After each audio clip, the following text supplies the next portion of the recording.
À propos de Sur l'Adamant, Nicolas Philibert. On peut chanter une chanson de téléphone sans avoir de dents. La péniche respire par tous ces volets de bois. Ils sont balèzes, les médecins, pour écouter les angoisses des gens. Le ciné-club Travelling fête ses 10 ans et déplie ses images. On a toujours besoin d'une voiture pour trimballer une caméra et la perche pour le son. Le contre-champ à travers ses yeux admiratifs et descriptifs tournés vers le haut du monde. Le cinéaste n'interroge pas.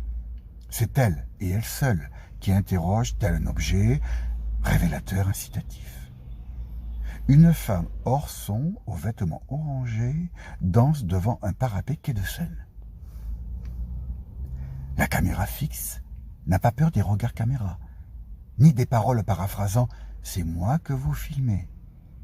Ne pas minimiser la présence du grand regard qu'est la caméra vivante, l'œil, inquisiteur bienveillant, du grand regard cinéma.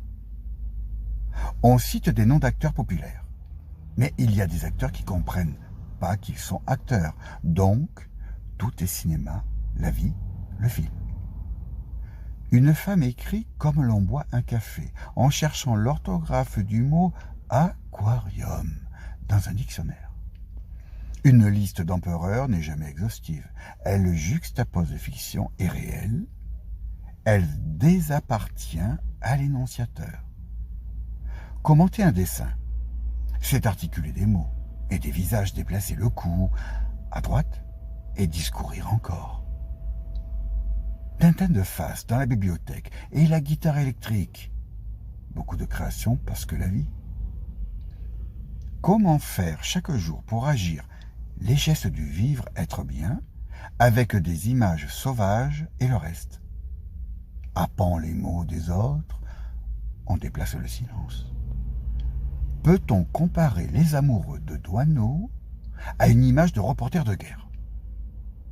Eros et Thanatos dans la fugacité improvisation. La tâche du cinéaste, mais ne pas sous-estimer le montage. Guérir de la folie, comme ne pas mourir de la mort.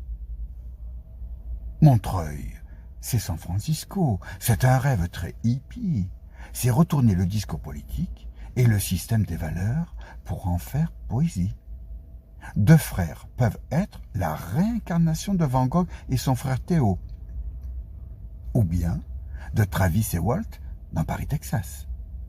Cinéma et peinture se valent comme fiction et réalité. Vous avez eu un métier, la poésie, mais c'est pas un métier. Peut-être n'a-t-on pas voulu faire un visage, juste une image de cinéma. Les mots et les personnes font parfois penser à des choses, les blousons, à des pigeons, la purée, à la mort.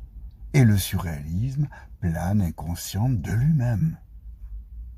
Un gros plan sur un visage, un plan américain muet, ou un plan sur un oiseau volant sur la Seine à fleur de fleuve. Voir son fils une fois par mois, est-ce être projeté dans un autre monde ou bien sourire à bon escient? Remercier son père, artiste peintre, est-ce tuer le père ou court-circuiter la mer?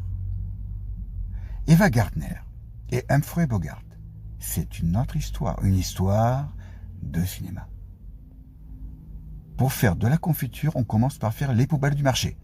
À la toute fin, un plan sur les pots de confiture lumineux et ambrés. L'un dicte un texte à l'autre. C'est pas autobiographique, non, enfin. Faire les comptes, ça se répète, les calculettes et les piécettes. Lune, yeux exorbités, rouge à lèvres, parfaitement rouge, l'économie capitaliste répète son dernier round. On peut filmer les platanes exactes d'automne, tels que vus par Van Gogh. Mieux, ceux vus par Van Gogh. La certitude est une façon de contrer les doutes et la mort. 8,5. L'ami américain. Au travers des oliviers. La rose pourpre du Caire. La danse saura-t-elle prendre en compte les corps en sus de la parole interprétative, expéditive, heuristique? La fonction poétique de l'homme et du langage, c'est juste une théorie de Jacobson ou une signature de cinéma. Le documentaire comme la fonction poétique de l'image.